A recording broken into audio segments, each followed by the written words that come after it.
বর্তমান পৃথিবীতে রাজনীতি এমন এক পর্যায়ে চলে গেছে যেখানে মানুষ ইসলামকে ভুলে গিয়ে নিজেদের ইচ্ছে মতো রাজনীতি করছে। তারা রাজনীতিকে ব্যক্তিগত স্বার্থ, ক্ষমতার খেলা, সম্পদ লুটপাট আর প্রতারণার এক উপকরণে পরিণত করেছে।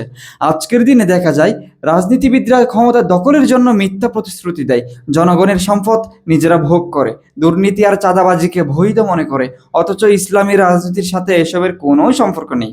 কিন্তু যখন মানুষ বাইরে থেকে মুসলিম সমাজের এইসব ভ্রান্ত আচরণ দেখে, তখন তারা ভাবে ইসলামই এমন কিছু শিখিয়েছে।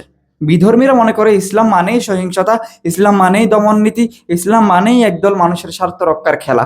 অথচ সত্যি হলো ইসলাম একেবারেই আলাদা। ইসলাম হচ্ছে শান্তি, ন্যায় বিচার আর মানবতার ধর্ম, যেখানে রাজনীতি থেকে শুরু করে জীবনের প্রতিটি বিষয় আল্লাহর নির্দেশিত এবং নীতিমালার অধীনে চলে।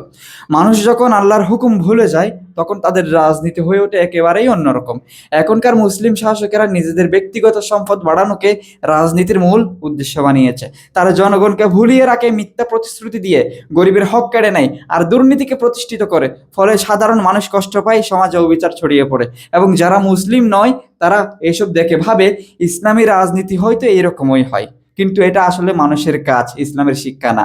ইসলাম কখনোই রাজনীতিকে ক্ষমতার লোভে পরিচালিত করতে বলেনি, বরং এটাকে বলেছে আমানত। কোরআনে স্পষ্টভাবে বলা হয়েছে, তোমরা আমানত তার হকদারের কাছে পৌঁছে দাও এবং যখন মানুষের মধ্যে বিচার করবে তখন ন্যায় বিচার সহকারে বিচার করো। রাজনীতি মানে হলো দায়িত্ব, সেবা এবং ন্যায়। আজকের মানুষ সেই দায়িত্ব ভুলে গেছে। ইসলামী রাজনীতির ইতিহাস যদি দেখা যায়, তাহলে প্রথমেই চোখে পড়ে রাসূলুল্লাহ সাল্লাল্লাহু আলাইহি ওয়াসাল্লামের যুগ। তিনি যখন মদিনায় হিজরত করলেন, তখন ইসলামী রাষ্ট্র প্রতিষ্ঠা করলেন। সেই রাষ্ট্রে মুসলিম, ইহুদি, খ্রিস্টান সহ সব গোত্র এবং ধর্মের মানুষ ছিল। মদিনার সনদে তিনি দেখালেন কিভাবে একটি রাষ্ট্র বহুধর্মী সমাজকে ন্যায় বিচারের ভিত্তিতে চালাতে পারে। সেখানে কেউ বঞ্চিত হয়নি, কারো অধিকার কেড়ে নেওয়া হয়নি, বরং মুসলিম হোক বা অমুসলিম সবার নিরাপত্তা নিশ্চিত করা হয়েছিল। এটাই ইসলামী রাজনীতি, যেখানে ক্ষমতা কোনো ব্যক্তির জন্য বরাদ্দ নয়, বরং পুরো সমাজের কল্যাণের জন্য। আজকের মুসলিম শাসকেরা যে রাজনীতি করছে তা একেবারেই তার উল্টো।